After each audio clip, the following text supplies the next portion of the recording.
राधे कृष्णा। जय बोलो राधा रानी की जय। जय बोलो श्री कृष्ण कन्हैया लाल की जय। जय बोलो यमुना मैया की जय। जय बोलो वृंदावन धाम की जय। जय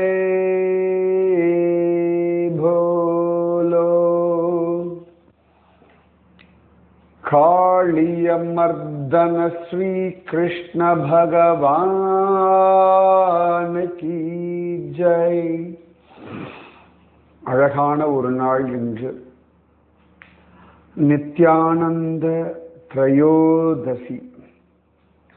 ஸ்ரீ கிருஷ்ண சைதன்ய மகாபிரபுவினுடைய பரம பக்தரும் நெருங்கிய தோழரும் ஸ்வயம் பலராமருடைய அவதாரமுமான ஸ்ரீபாத நித்யானந்தருடைய அவதார தினம் இன்று. அதில்லாமல் தை மாசம் புனர்வசு நட்சத்திரம் இன்று. சுவாமி ராமானுஜருடைய திருமேனிய தியானம் பண்ணி எப்பொழுதும் எதிராசன் வடிவழகு என் இதயத்துளதால் இல்லை எனக்கெதிர் இல்லை எனக்கெதிர் இல்லை எனக்கெதிரே அப்படின்னு பறைசாற்றின எம்பார் கோவிந்தருடைய அவதார தினம் என்று. அதுல நமக்கு பரமபாகியம் பிருந்தாவன லீலைய கேட்பது. காளிய காட் காளிய படித்துறையை பற்றி தான் அனுபவிச்சுருக்கோம். நேற்று சொல்லிட்டு இருந்த அந்த காளிய மடு, அந்த மரம் எப்படி இருக்கு அப்படின்னு. அந்த மரத்துல இன்னைக்கும் பார்த்தோம்னா ஒரு இடத்துல ஒரு பானை போல அமைப்பு உண்டு. அப்பதான் கேட்டிருந்தேன், கருடன் எதற்காக அமிர்தத்தை கொண்டு வந்தார் அப்படின்னு கேட்டிருந்தேன். யார் கத்ரு யார் வினதை அப்படின்னு கேட்டிருந்தேன். நிறைய பேர் அழகா பதில் அனுப்பியிருக்கேன். ரெண்டு விஷயம், இவ்வளவு பேர் ஸ்ரத்தையோட கேட்கிறேன்னு, அதுக்கப்புறம் அதை தேடி கண்டுபிடிக்கிறேன்றதும் ரொம்ப ஆனந்தமா இருக்கு. எல்லாருமே கரெக்டா தான் சொல்லியிருந்தேன். ஆல்மோஸ்ட் கத்ரு வினதா இவா ரெண்டு பேருமே கஷ்யபருடைய மனைவிகள். ஒரு விதத்துல பார்த்தா சகோதரிகள். தக்ஷ பிரஜாபதியினுடைய பெண்கள் தான் கத்ரு வினதா. ரெண்டு பேரும் அவ்வளவு ஸ்ரத்தையோட கஷ்யபருக்கு கைங்கரியம் பண்ணதுனாலே கஷ்யபர் ரொம்ப உகந்து போய் என்ன வரம் வேணும் அப்படின்னு கேட்க, கத்ரு நல்ல பலசாலியான நாகங்கள்லாம் குழந்தைகளாக வேணும்னு கேட்க அப்படியே வரம் கொடுத்தார். 1000 பிள்ளைகள் வேணும். இப்ப வினதா சொன்னா அவர்களை விட பராக்கிரமம் மிகுந்த 2 பிள்ளைகள் போதும் அப்படின்னு கேட்டார். அவளுக்கும் அவர் அழகா ஆசீர்வாதம் பண்ணார். அதுக்கப்புறம் கஷ்யபர் திரும்பியும் போய் தியானம் தவம் பண்ண ஆரம்பிச்சுட்டார். நிறைய பேருக்கு இந்த தியானம் தவம் அப்படின்ற ஒரு விஷயம் பிடிபட மாட்டேங்கிறது. அதாவது இந்த தியானம் தவம் அப்படின்றது எப்பொழுது வேணாலும் பண்ணலாம். நீங்க எந்த காலகட்டத்திலையுமே பண்ணலாம். ஸோ நீங்க முயற்சி பண்ணிட்டே இருங்கோ. அந்த முயற்சியே உங்களுக்கு பல வழிகளை காட்டி கொடுக்கும். தியானம்னா என்ன, தவம்னா என்ன அப்படின்னு. தியானம் ஏற்கனவே நான் சொல்லியிருக்கேன். மனசு அப்படியே அதை லயப்படுறது, சுவாமி இடத்துல லயப்படுறது தியானம். இது உங்களால பண்ண முடியும். நீங்க அப்படியே சுவாமியை என்ஜாய் பண்ணுங்க. பாதாதி கேசம் கேசாதி பாதம். இந்த தியானத்துக்கு ஈஸியா இருக்கணும்ன்றது தான் கோவில்கள்ல அர்ச்சாவதார மூர்த்திகள், அவைகளை நாம தியானம் பண்றோம்.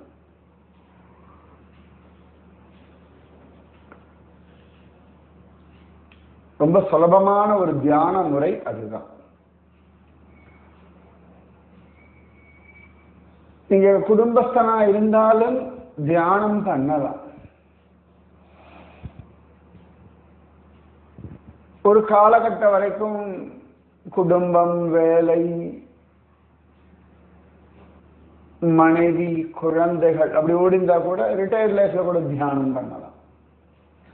ஒருவேளை ஹவுஸ் ஒய்ஃப் இல்லாட்டி ஆஃபீஸ் போற பெண்மணி அப்படின்னாலும் ஒரு ஸ்டேஜ்க்கு அப்புறமா கூட நீங்க இப்ப எல்லாம் ஃப்ரீ ஆயிட்டேன் அப்படின்னு சொல்லிட்டு கூட அப்ப கூட நீங்க தியானம் பண்ணலாம், நாம ஜபம் பண்ணலாம். நீங்க எந்த காலகட்டத்தில் வேணாலும் இதை பண்ணலாம், எப்பொழுது பண்ணாலுமே சித்திக்கும்.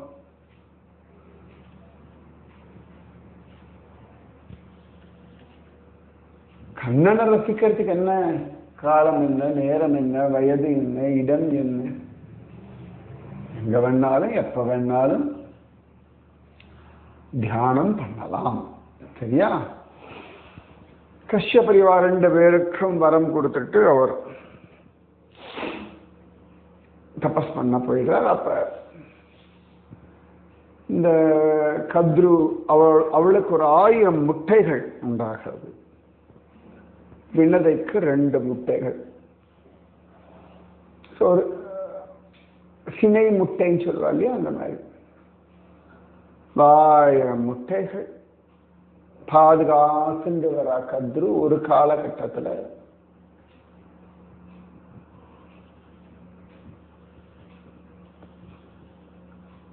அந்த 1000 முட்டைகளும் பொறிஞ்சு அதுல இருந்து பாம்புகள்லாம் வர்றது. கத்ருவுக்கு அவ்வளவு ஆனந்தம். அதே வினதைக்கு 2 முட்டை தான் இருக்கு, இதுல இருந்து ஒண்ணும் வரலையே அப்படின்னு சொல்லி ஒரு 1000 வருஷம் காக்க வேண்டிய முட்டை அது 500 வருஷம் தான் ஆயிருக்கு.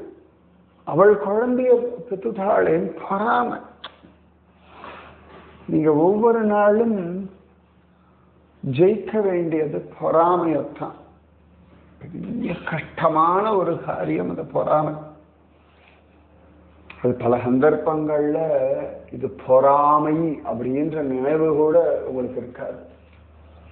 சில பேர் தான் நான் சொல்லுவேன் இது பேர் பொறாமை அப்படின்னா, இல்ல இல்ல இல்ல இல்ல இது ஒரு ஆதங்கம் இப்பெல்லாம் சொல்லுவான். இதெல்லாம் பொறாமை தான் பேர். புரியுதா?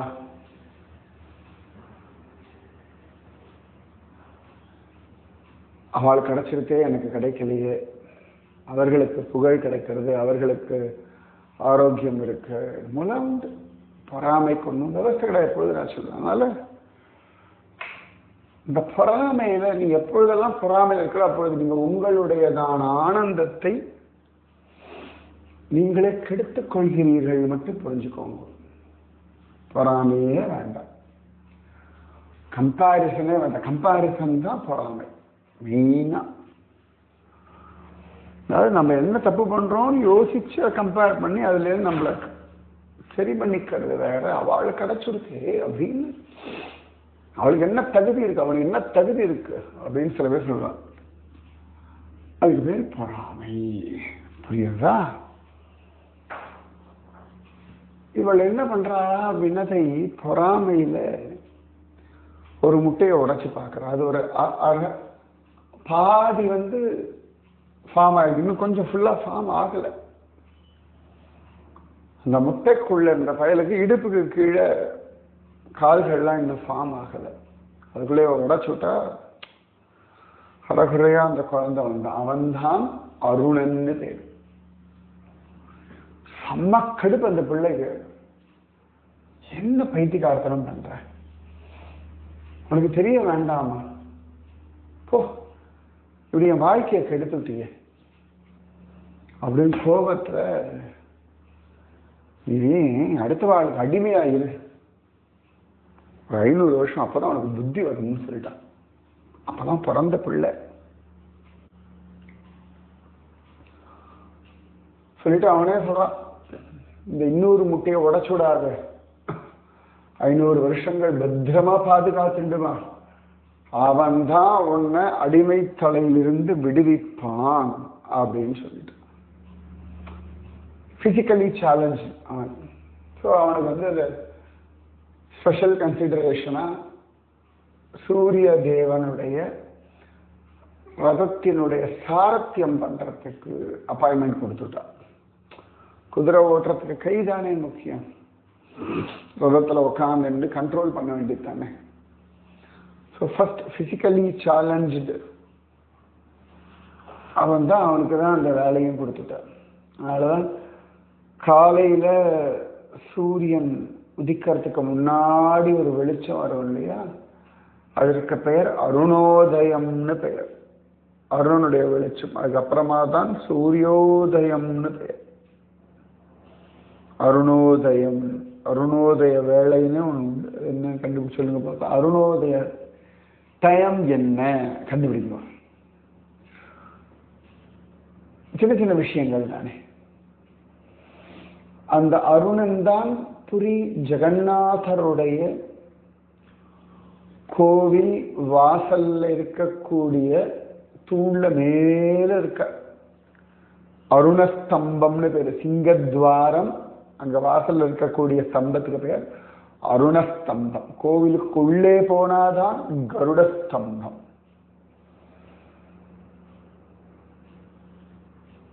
கத்ரு இந்த விஷயம் எல்லாம் தெரியாது, ஆனா பெருசா கண்டுக்கல. வினதை ரொம்ப வருத்தப்படுறான், பிறந்த பிள்ளையோட சாபம் கொடுத்துட்டானே. அந்த அவசரப்படப்படாது யாருக்கிட்டையும். அந்த பிள்ளை தபஸ் பண்ணிட்டு இருந்தான் இல்லையா, அந்த தப்போபலம் சாபம் கொடுத்துட்டான். அதனாலதான் எப்பொழுதுமே நல்ல வார்த்தைகள்லாம் பேசணும், யாருக்கிட்டையும் அவசரப்படக்கூடாது.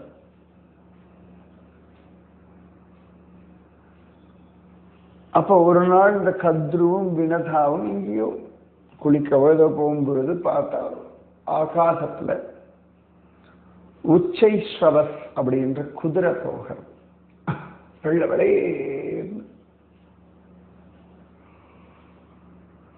அப்ப அந்த வெள்ள குதிரையை பார்த்து 2 பேரும் பிரமிச்சு போயிட்டாள். என்னமா இருக்கு இல்லையா, அதோட வால் கூட எவ்வளவு வெள்ள வெள்ளையன்னு இருக்கு பாரு அப்படின்னு வினதை சொல்லிட்டா. கத்ரு பார்த்தா இல்ல இல்ல இல்ல அது கருப்பு தான் அப்படின்னா. சும்மா அப்ப வினதை சொன்னா, என்னடி வெள்ள குதிரைக்கு எப்படி கருப்பு வால் இருக்கும், நான் பார்த்தேனே இருந்ததே அடிப்படி. இப்படி பேசி பேசி பேசி ஒரு அதுல ஒரு அவசரம். இந்த வினதைக்கு பெரிய பிரச்சனையே அவசரம். சொல்லிட்டா, ஆமா அது மட்டும் அது கருப்பு வாழா இருக்கட்டும், நான் உனக்கு அடிமையா இருக்கேன்டி ஆயுசு முழுக்க அப்படின்ட்டான். ஆயுசு சும்மா இருக்கணும்.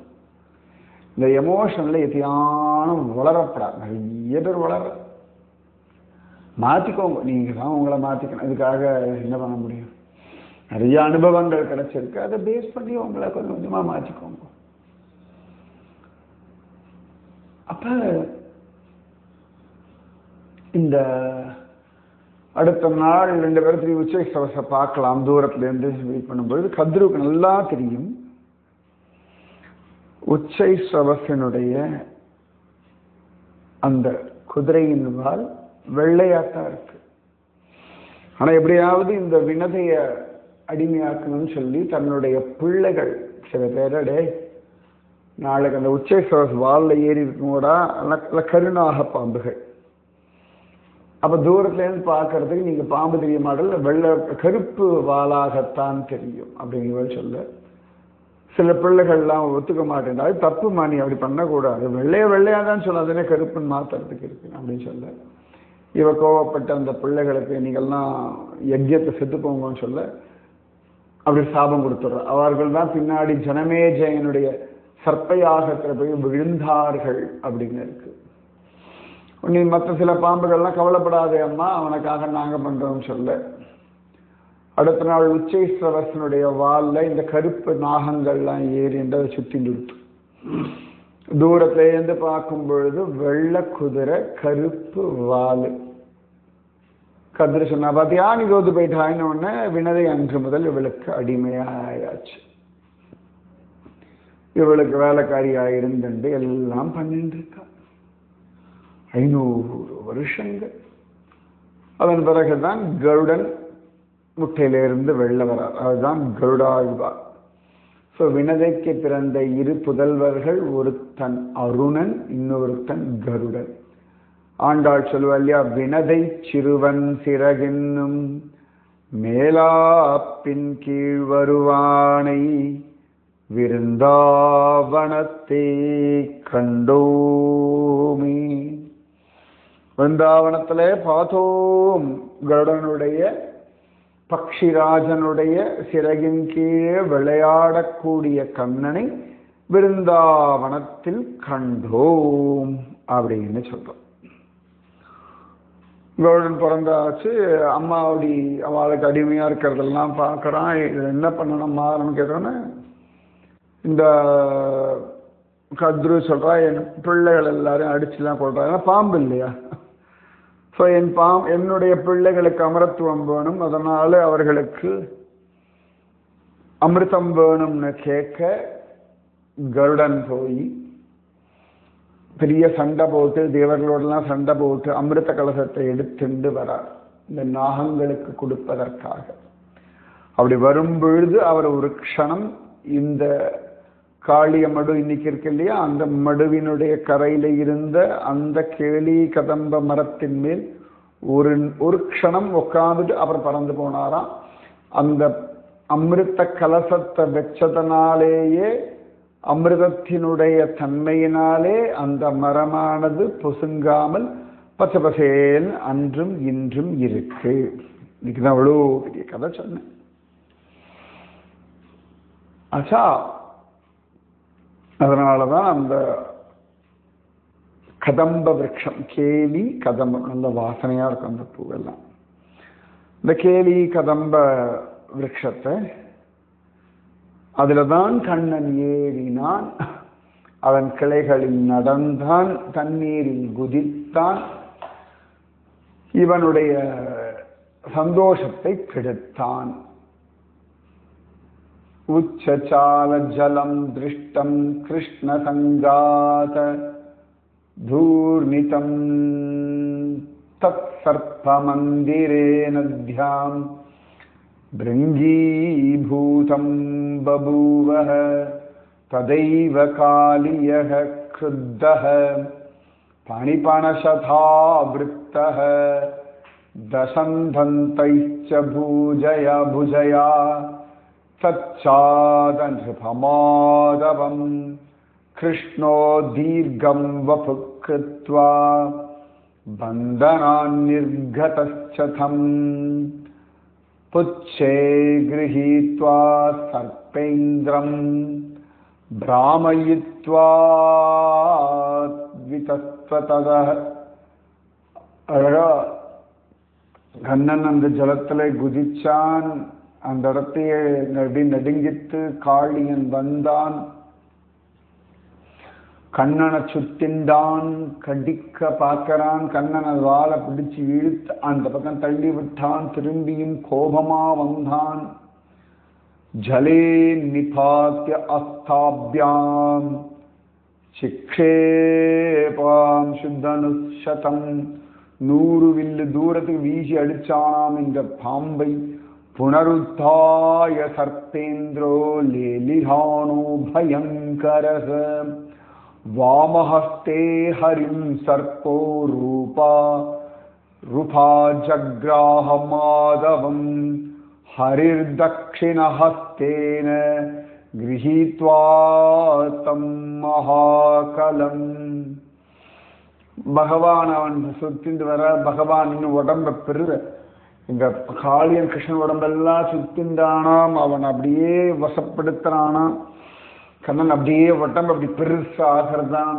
தேனேன்னு இருந்த கிருஷ்ணன் சாஃப்டா சமத்தா குஞ்சலமாயிருந்த கண்ணன் இந்த காளியன் தன்னை சுத்தின்றான் அடக்கிறான் தெரிஞ்சவன அப்படி ஒரு திமிரி அப்படி கட்ட போல ஸ்ட்ராங்கா அப்படி ஆக கண்ணனுடையதான அந்த காம்பீரியம், அந்த கணம், அப்படி சிலிர்ப்புற காளியனுடைய பிடி விட்டு போக, காளியன் திரும்பியும் வந்து கண்ணனை பிடிச்சு அப்படி கடிக்க, கண்ணன் கொஞ்ச நேரம் மயங்கி கிடந்தார் போலே கடக்க, எல்லாம் நடந்தது இந்த காளிய படித்துறையில்.